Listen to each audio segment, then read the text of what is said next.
got Dave. Coach, you give us an opening statement. Take a few questions.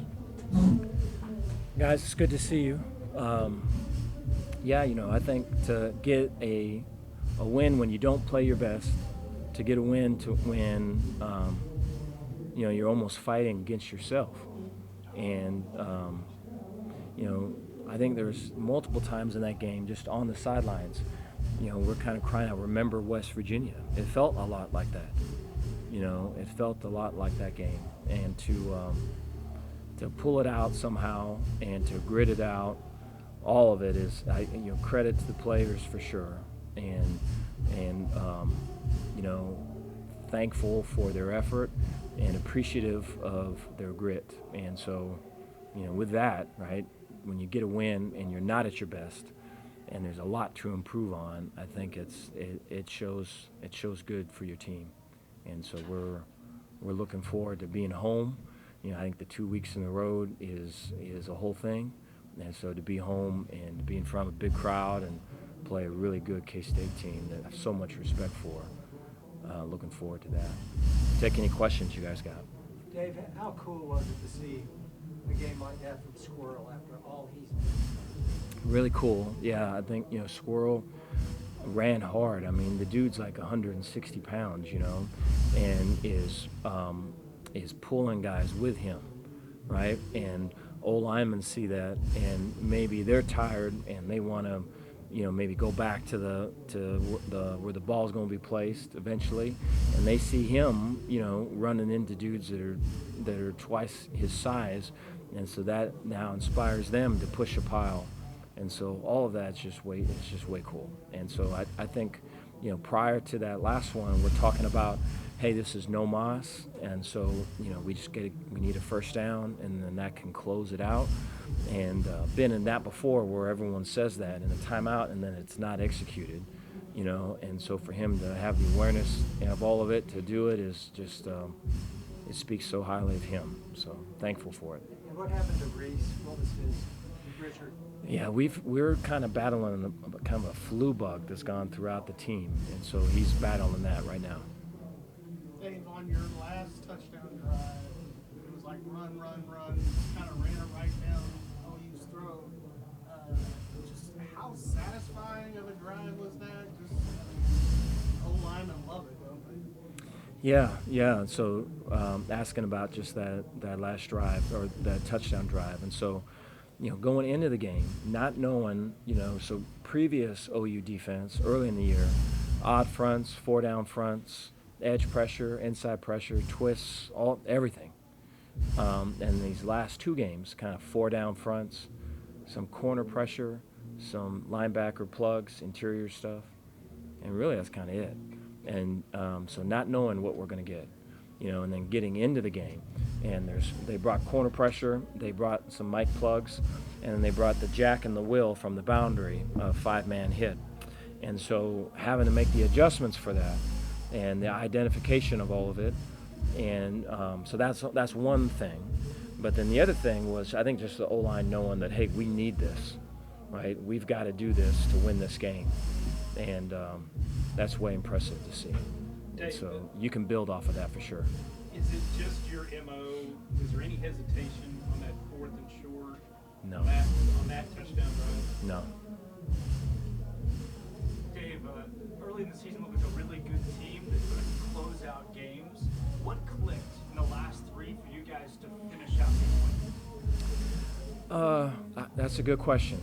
And so, yeah, I think you just kind of keep coaching, and then guys, but then the relationship's got to be good enough to when you want something and you're not doing it and it's all wrong, and then there's a scoreboard and the losses pile up, and then the criticism comes, to kind of stay together so that you can still coach and get what you were trying to get the whole time in the first place.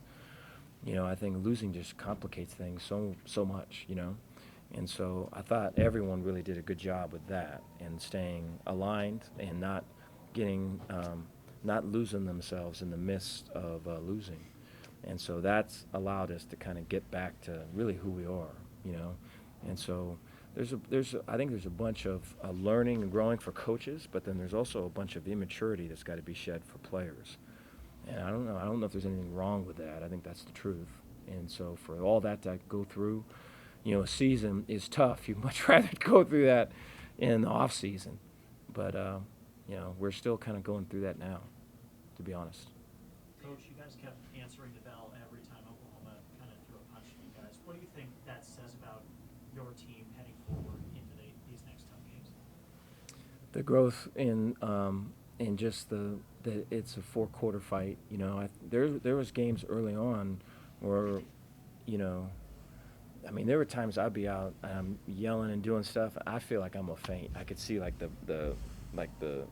all the brightness kind of closed like a dark little circle, and I'm still upright. I'm still here, but I just in those moments I could look at the team and it's like I could almost feel like, so a game's this long, like the game's not over. We're somewhere in the third quarter, and that's true. And so I think you have to learn that, and you have to learn what it takes. And I think a lot of that learning was we were doing some of that when we're not necessarily winning.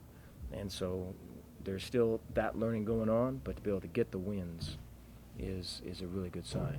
Shows that we're getting better and better.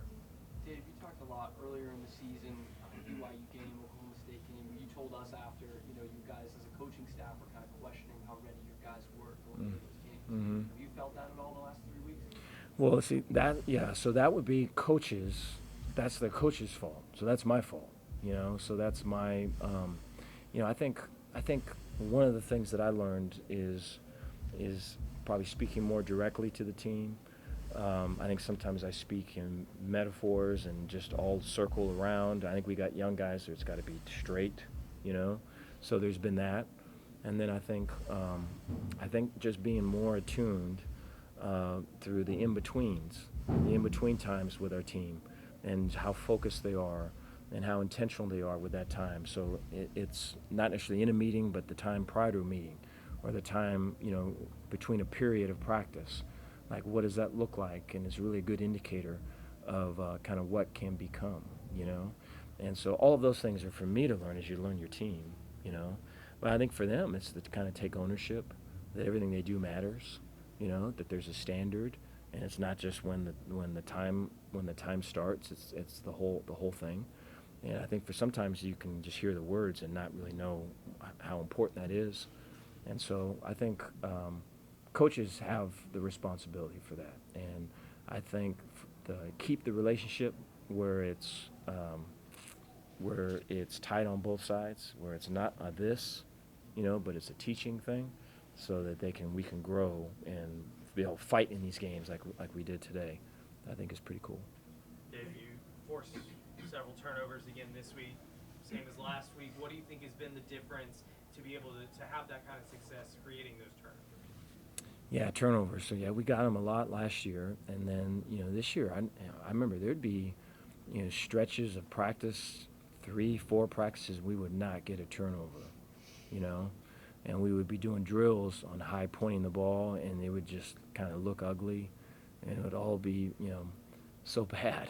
It would be so almost like almost sad, really, But then to stay with it, and this is the same thing, to stay with it, the coaches, not criticizing but teaching, and the players to think that, hey, this can actually happen. We can actually get turnovers, and to do the drills and to kind of stay with it, especially when the criticism on all of it is the highest. It's one thing to hear it. It's another thing to actually do it, Proud of all of it, the coaches and the players for that part. I think it was Wednesday in practice. I think we had six takeaways on defense, and so you get them in practice, you don't get them in the games, And it's that point right now where we're getting them in bunches, so it's a good thing. Thank you all. Thank you, guys. Thank you.